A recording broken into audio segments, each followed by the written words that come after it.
Louvado seja nosso Senhor Jesus Cristo. Nós vamos dar continuidade à nossa história da Igreja, nosso 31º encontro, Jesus diante de Anás e Caifás. Nós ainda estamos naquele fato de vermos o que a narrativa dos Evangelhos nos fala sobre Jesus. O anúncio do reino de Deus, primeiro seu nascimento, sua infância, o anúncio do reino de Deus, a chamada dos discípulos, os ensinamentos de Jesus, o confronto com as autoridades, que é a parte que nos faz colocar diante do evento de Jesus de Nazaré. Claro que quando nós vemos no Evangelho, ali a releitura de Jesus de Nazaré é feita através do Cristo ressuscitado, que vai iluminar toda a experiência dos primeiros discípulos de Jesus e cristãos, neste encontro, inclusive as palavras de Jesus, que estão todas elas vistas a partir da ressurreição. Mas é importante que nós tenhamos assim, mesmo que rapidamente, passando por essas realidades que nós encontramos anunciadas nos evangelhos, para que depois nós possamos ver a saída da igreja, o anúncio da igreja, quando começa então essa história da igreja, onde a igreja vai caminhar na história, sabemos que sempre acompanhada pelo Espírito Santo, porque o Jesus que deu aos discípulos a missão, Jesus é a autoridade que dá aos discípulos a missão, como o Pai me enviou, assim também eu vos envio, é o mesmo Jesus que confia o Espírito Santo aos discípulos para que eles possam continuar a missão de Jesus, que o Pai havia confiado a Jesus, que Jesus agora confia aos discípulos. Então, a história da igreja, toda ela é perpassada pela ação do Espírito Santo, que acompanha a igreja na história, na sua missão. Aí começa, propriamente dita, vamos dizer, a história da igreja. Então, Jesus diante de Anás e Caifás. Segundo o Evangelho de São João, Jesus foi conduzido primeiro a Anás. João capítulo 18, versículo 13. O velho pontífice não era mais sumo sacerdote. Ele era sogro de Caifás. Depois que Anás deixou de ser sumo sacerdote, seus 5 filhos o sucederam. E neste ano da morte de Jesus, o cargo estava ocupado por Caifás, o genro de Anás. Anás é aquele que interroga Jesus sobre seus discípulos e sua doutrina. João capítulo 18, versículo 19. Sobre os discípulos, sabemos que Jesus nada responde, não comprometendo nenhum deles, mas responde sobre sua doutrina, lembrando que seu ensino foi público, não foi um ensino secreto. Evangelho de São João, capítulo 18, versículo 20 a 21. Este primeiro interrogatório que nós encontramos no Evangelho de São João, capítulo 18, versículo 20 a 23, faz entender a Caifás que o processo não será conduzido sem fadiga.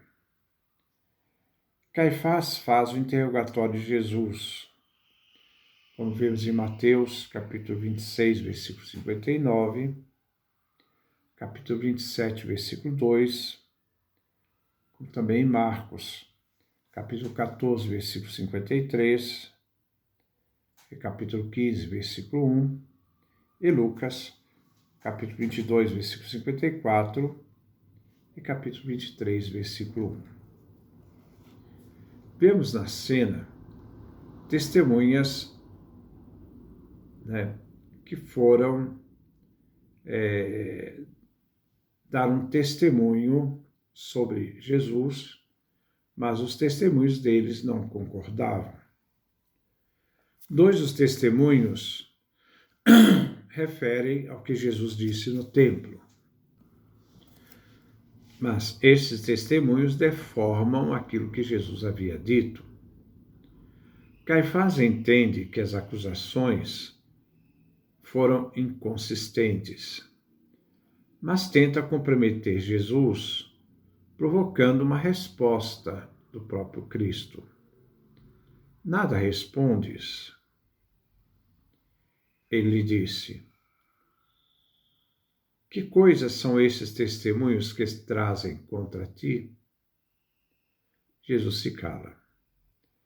Então o sumo sacerdote, deixando cair todas as falsas testemunhas, vai direto à questão capital, esconjurando Jesus pelo Deus vivente. Mateus capítulo 26, versículo 63. E pergunta diretamente, como diz o pessoal, na lata: tu és o Cristo, o Filho de Deus? Jesus responde: sou. E vereis o Filho do Homem sentar à direita da potência de Deus e vir sobre as nuvens do céu. Marcos capítulo 14, versículos 61 e 62. Mateus capítulo 26, Mateus capítulo 26, 63 a 64. Como também Lucas capítulo 22, 66 a 71.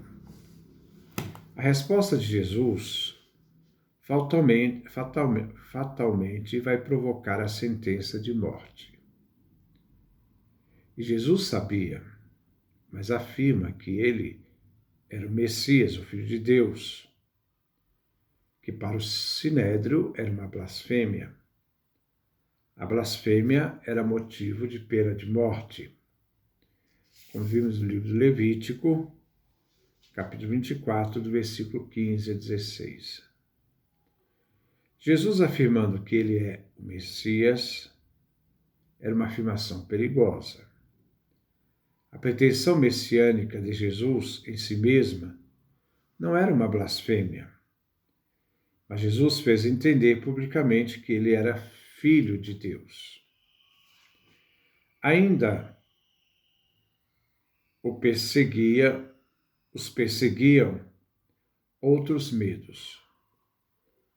Não era uma terrível responsabilidade diante do povo, aquela de condenar à morte um que disse ser o Messias, o Filho de Deus,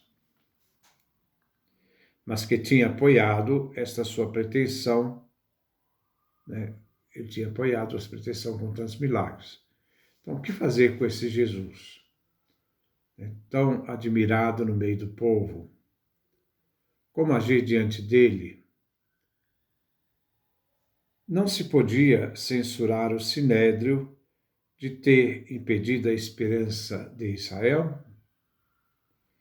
Este temor era bem fundado, mas apegados que estavam, acirrados que estavam também, eles querem a morte de Jesus.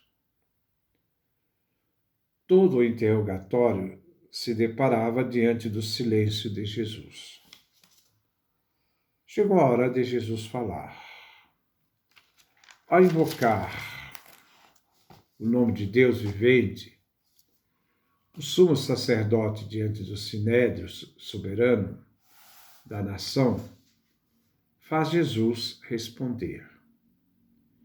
Ele irá testemunhar sobre sua origem, que causará a sua morte, mas que será fundamento da fé da Igreja. Apenas ao ouvir a resposta de Jesus, o sumo sacerdote rasga suas vestes e diz: temos mais necessidade de testemunhas? A resposta do Sinédrio imediatamente diz: é réu de morte. Mateus capítulo 24, os versículos 65 e 66, Marcos capítulo 14, versículos 63 e 64. Jesus diante de Pilatos e Herodes. Jesus vem conduzido então a Pilatos. Os judeus não querem fazer de Jesus um mártir judeu. A pena para blasfêmia era apedrejamento. Eles vão dizer que não é permitido que eles pudessem matar alguém. Mas isso não é tão consistente, porque quando aconteceu a Estevão, que havia professado, sobre a fé em Jesus, que estava à direita do Pai, ele foi apedrejado. Aí foi aplicada a pena de morte de blasfêmia a Estevão. Mas os judeus não queriam que a morte de Jesus fosse uma morte que fizesse Jesus um mártir. Eles queriam dar a Jesus uma morte de cunho político, porque aí eles ficavam livres da acusação do povo de terem matado o Messias, o Filho de Deus, libertado, porque ali eles vão dizer, não foi um crime político, isso é problema político, não é um problema religioso. Então Jesus vem conduzido a Pilatos. O Sinédrio expõe os motivos do porquê entregou Jesus, afirmando para Pilatos que não era possível condenar alguém à morte. João capítulo 18, versículo 31. Pilatos, o procurador, exercia sua função na região já fazia 4 anos. Ele conhecia bem Jerusalém e a Judéia, a população. Entendia bem a acusação que o tribunal judaico trazia, reconhecendo que a questão refletia o ciúme do Sinédrio em referência a Jesus. Pilato desprezava os judeus e decidia, sem hesitação, a escarnecer deles. Como já havia provado na questão dos galileus, quando ele fez misturar o sangue dos galileus com aquele sangue do sacrifício. Mas ele não procurou se tornar instrumento de ódio dos judeus. A Galileia sempre foi uma terra de insurgência. O fato de ser galileu colocava Jesus nessa perspectiva desta terra, daquele povo que sempre estava reagindo contra o Império Romano e a presença do Império Romano na região. O Sinédrio procurou condenar Jesus, não por blasfêmia, mas eles irão acusá-lo diante de Pilatos como agitador. Eles dizem, achamos este homem fazendo subversão entre nosso povo, proibindo pagar tributo ao imperador e afirmando ser ele o Messias, o rei. Aqui dando um cunho político à acusação de Jesus. Lucas capítulo 23, versículo 2 a 3. Ele é acusado de ser um revolucionário que perturbava a Judéia e a Galileia como a capital Jerusalém. Pilatos tinha uma polícia bastante atenta e conhecia o objetivo da acusação. Todavia, ele interroga Jesus, que revela que sua realeza não é deste mundo e que Roma não devia temer. Mas quando Pilatos ouve falar da Galileia, ele envia Jesus a Herodes, que no momento se encontrava em Jerusalém. Lucas capítulo 23, versículos 4 a 12. Herodes, há muito tempo, queria encontrar-se com Jesus. Herodes ficou muito contente ao ver Jesus, pois já ouvira falar a respeito dele. E há muito tempo desejava vê-lo. Esperava ver Jesus fazendo algum milagre. Herodes esperava que Jesus estando em perigo extremo, né, que ele então alcançaria a possibilidade de perguntar a Jesus sobre a própria ação de Jesus, sobre a própria pessoa de Jesus. Mas Jesus não responde a nenhuma pergunta de Herodes. Herodes, então ofendido, veste Jesus com uma roupa brilhante. Herodes e seus soldados trataram Jesus com desprezo, caçoaram dele e o vestiram com roupas brilhantes, mandando de volta Pilatos. Lucas, capítulo 23, versículo de 11 a 12. Herodes trata Jesus como se fosse um lunático. Então, por isso, essa roupa brilhante. Pilato, então, percebendo, Jesus retorna a Pilatos, e Pilatos percebe a hipocrisia dos judeus e que a acusação contra Jesus não procedia. Reconhece, em alguns momentos, sua inocência, querendo libertá-lo. Mas, diante do crescimento dos ânimos entre os judeus, Pilatos manda flagelar Jesus, tentando tocar os corações das autoridades. Mas a atitude de Pilatos não surge efeito diante das autoridades. Como era Páscoa, Pilatos tinha o costume de soltar um prisioneiro. Coloca uma escolha entre Barrabás e Jesus. Uma família textual, os textos do Novo Testamento, do Evangelho de São Mateus, nos relata: quem quereis que vos solte? Barrabás ou Jesus, que se chama Cristo? A família textual então diz, agora é uma variante que nós temos de uma família textual do Evangelho de São Mateus, que diz: quem quereis que vos solte? Jesus, Barrabás ou Jesus, que se chama Cristo? Mateus capítulo 27, versículo 17. Nós encontramos essa família textual nos manuscrito 700, que é escrito em letras minúsculas, do século XI. Mas encontramos também versões mais antigas, as versões siríacas, do século III, a versão georgiana, do século V, a versão armena também do século V, e o próprio Orígenes do século II para terceiro, do século III. E uma versão grega, Orígenes grego, também do ano 253, 254, final da vida de Orígenes.